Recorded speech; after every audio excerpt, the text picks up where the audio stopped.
tea began as nothing more than a whisper. A name no wife had ever heard, but one that detonated their fragile world like dynamite in a powder keg. Her name was Serena, late 20s, raven black hair, eyes sharp enough to cut glass, and a glittering social media empire. Christine's first clue? It's a single number. $7,400 missing from the family's real estate account. The label. Wellness retreat. Later that night, scrolling Instagram, Christine froze. A yoga studio post, Serena wrapped in a white robe. And beside her, a man with those unmistakable curls. Kody, her stomach sank. Other photos confirmed it. His arm draped across Serena's back. A kiss recorded, deleted, but not fast enough. Christine drove straight to Janelle's with the screenshots. Minutes later, Mary called she had intercepted a hotel confirmation in Kody's name. And Robin. She found perfume on his shirt, long blonde hair on his seat. And in his truck a velvet ring box, engraved to my moon forever. By that evening, the wives gathered at Christine's house. No cameras, no scripts, just for women, and the storm that would end everything. Janelle brought an accountant. Within hours, their table overflowed with evidence. Money transfers to Serena.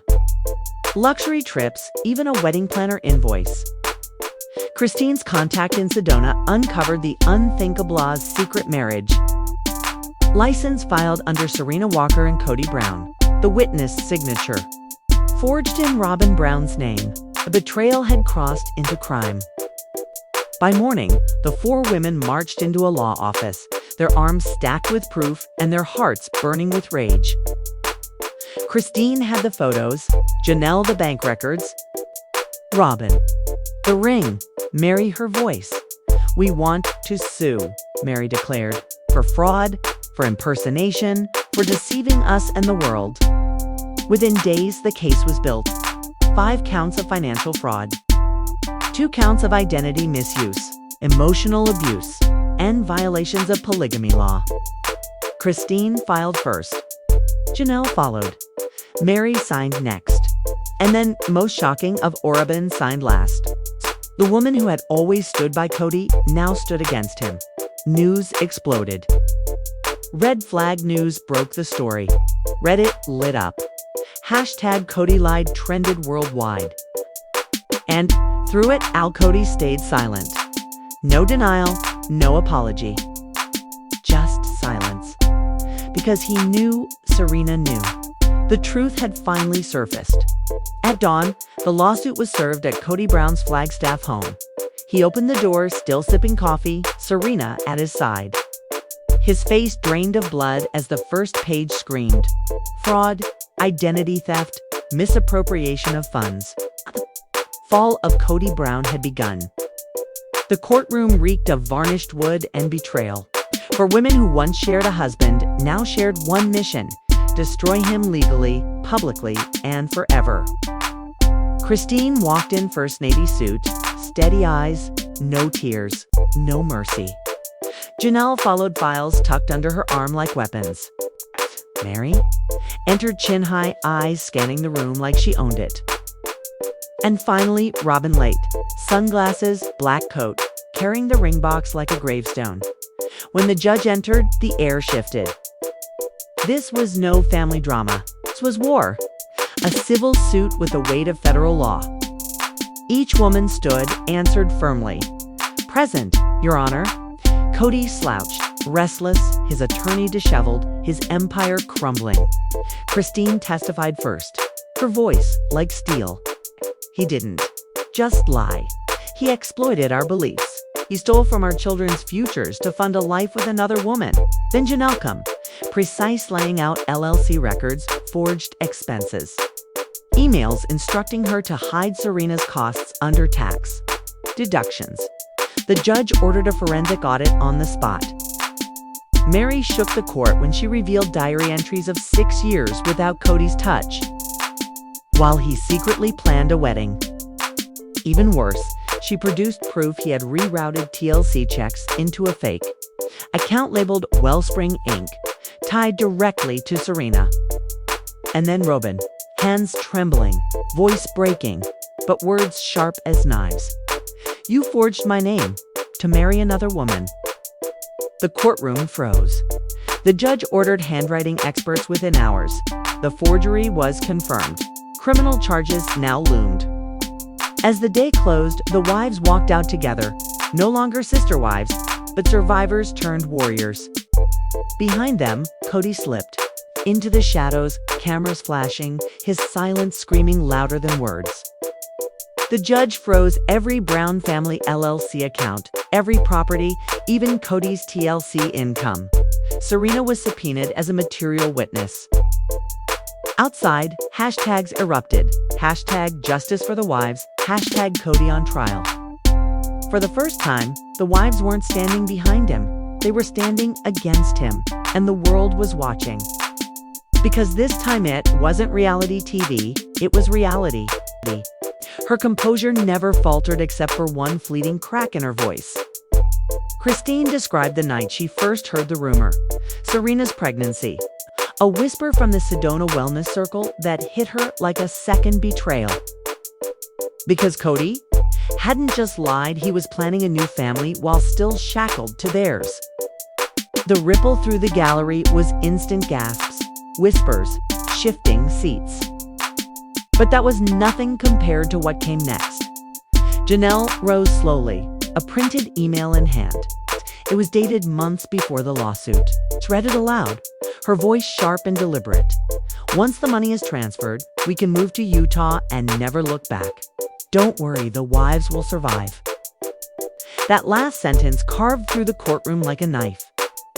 Decades of loyalty, sacrifice, and shared children reduced to an afterthought. The judge leaned forward, his expression dark, and asked her to repeat it for the record. Each word echoed in the hushed silence while Kody sat rigid, arms crossed, eyes darting toward the gallery where his children sat motionless, refusing his gaze. Then came Mary. She opened her worn journals, reading entries so raw the courtroom shifted uncomfortably. "I used to pray for him. Now I pray to forget him." Even the court clerk reached for a tissue, dabbing tears as Mary's words painted the slow death of her marriage. When Robin submitted digital evidence that her identity had been stolen to forge the marriage license, the room fell into stunned silence. This wasn't just betrayal anymore. Was criminal fraud? The forensic analyst confirmed it. Her digital signature had been lifted from a 2021 tax form and pasted onto the marriage license with editing software. Proof of intent, proof of deception. And then, Robin herself took the stand. For 40 minutes, the transformation was shocking. The once most loyal wife now stood as his greatest accuser.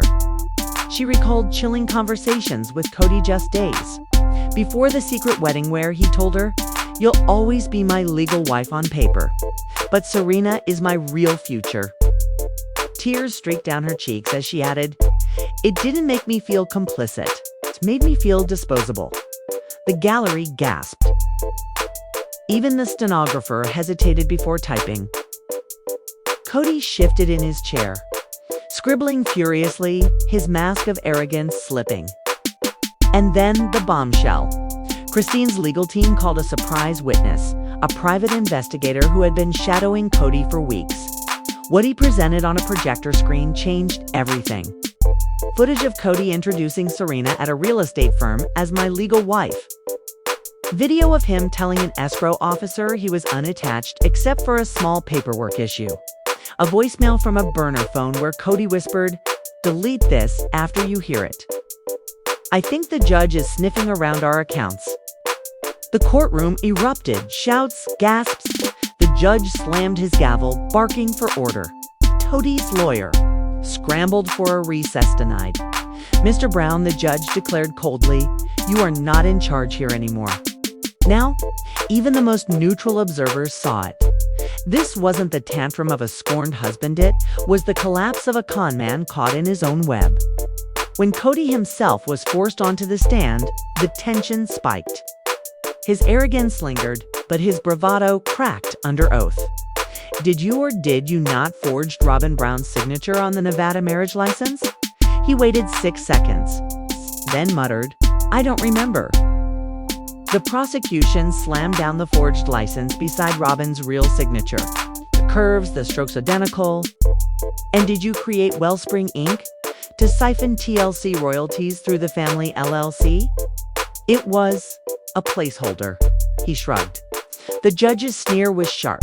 A placeholder that received $118,000 in less than a year. The ex-wives recoiled in disgust. The gallery buzzed. Kody's face blanched. Then came the moment that sealed it. Their lawyer rose, holding a statement signed by all 4 wives. She read it aloud. We gave him our youth, our faith, our trust, and our children. He gave us lies, financial destruction, and emotional devastation. The gallery gasped, some rising to their feet in shock. The judge, visibly shaken, called a 10-minute recess.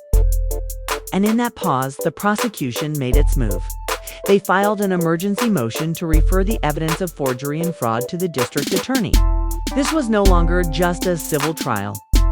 Kody Brown now faced the very real possibility of criminal charges and prison. But the day's final shock was yet to come. Serena walked through the courtroom doors, unannounced, unprepared, but ready to burn the truth into the record. She submitted a sworn affidavit.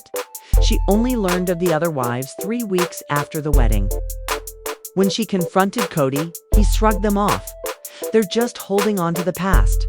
She backed her words with texts, voice memos, and bank screenshots, including one message from Kody himself. If this ever comes out, they'll crucify me on TV.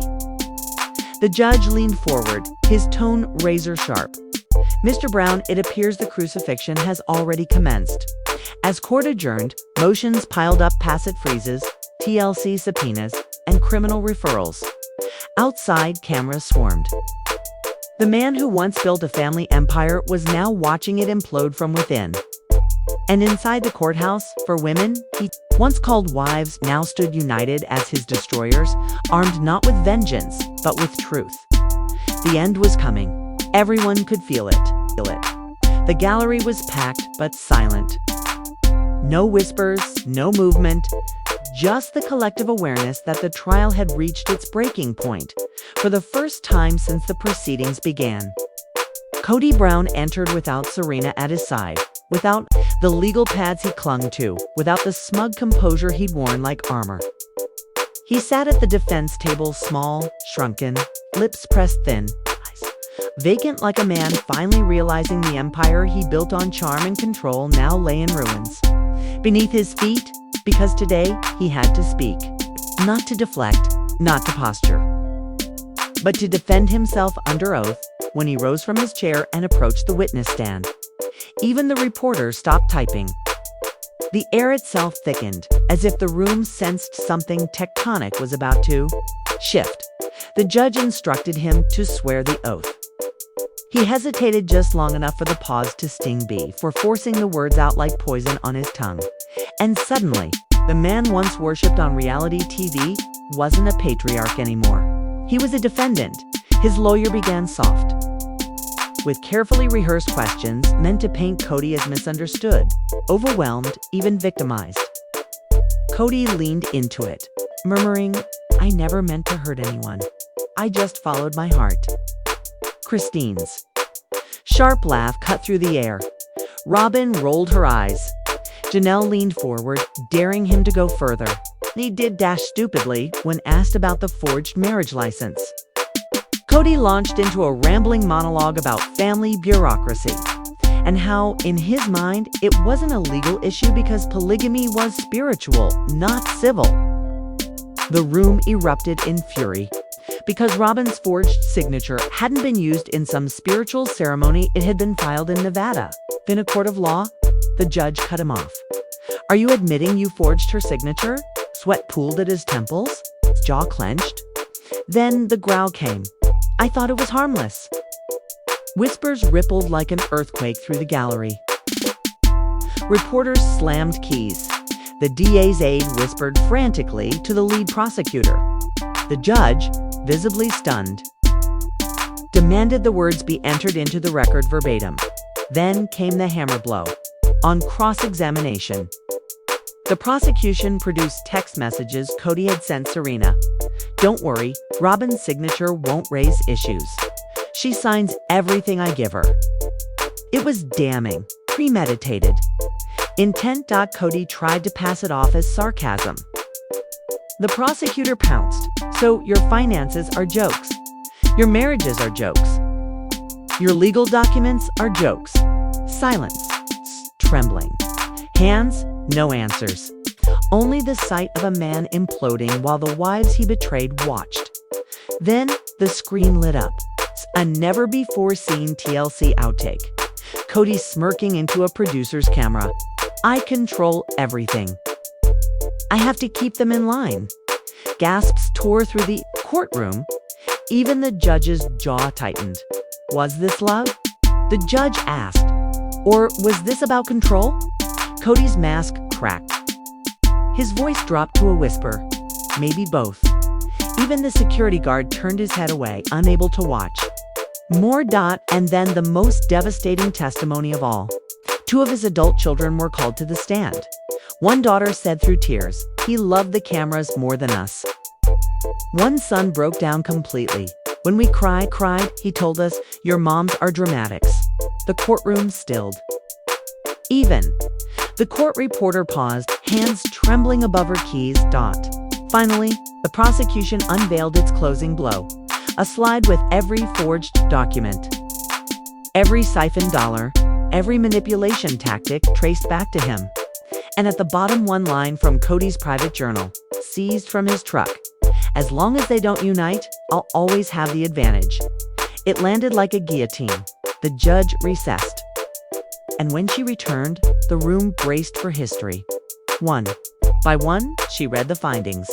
Fraudulent use of family LLC funds, proven. Identity forgery, proven. Emotional coercion, not illegal, but morally reprehensible. Financial abuse through hidden assets, substantiated. But then her gaze hardened. This court recognizes that these 4 women did not simply lose money, they lost autonomy. They lost trust. They endured emotional warfare under the guise of spiritual leadership. They are not just claimants, they are survivors. Christine reached for Robyn's hand. Janelle bowed her head. Mary finally let a tear fall. For the first time, they weren't rivals. They were witnesses to each other's survival. Then, the judge delivered the shock no one saw coming. In addition to these findings, this matter is hereby referred to the District Attorney for criminal review. Forgery, misrepresentation of marital status across state lines, potential tax fraud. The gallery exploded. Phones out, reporters sprinting, TLC executives texting each other under the table. And then came the sentence that detonated Kody's world. "Mr. Brown, you are hereby remanded into custody in anticipation of formal criminal charges." The gavel slammed. The sound reverberated like thunder. Gasps ricocheted. Kody froze, scanning the room in desperation for Serena, for his wives, for anyone. But no one moved. Not even his lawyer. The bailiff approached. The cuffs snapped closed around his wrists. His legacy shattered with that metallic click. The judge's final words rang out. This case is not about the legality of plural marriage. It is about the illegal actions taken under its disguise. And just like that, Kody Brown, the man who once styled himself as the face of family unity, was marched out of the courtroom not as a husband, not as a star, but as an accused fraud stripped of power, control, and freedom. Outside, protesters and supporters clashed with signs. "Protect the wives. Truth wins." No more silence inside. The wives stayed seated, breathing, processing together. When they finally rose, it was in unison, hand in hand. Shoulders squared, not broken women, but survivors walking into a future they'd reclaimed. And as the court clerk whispered to a colleague, "This is history," everyone knew she was right. because that day, the family's story was finally rewritten. And for once, it wasn't Kody holding the pen.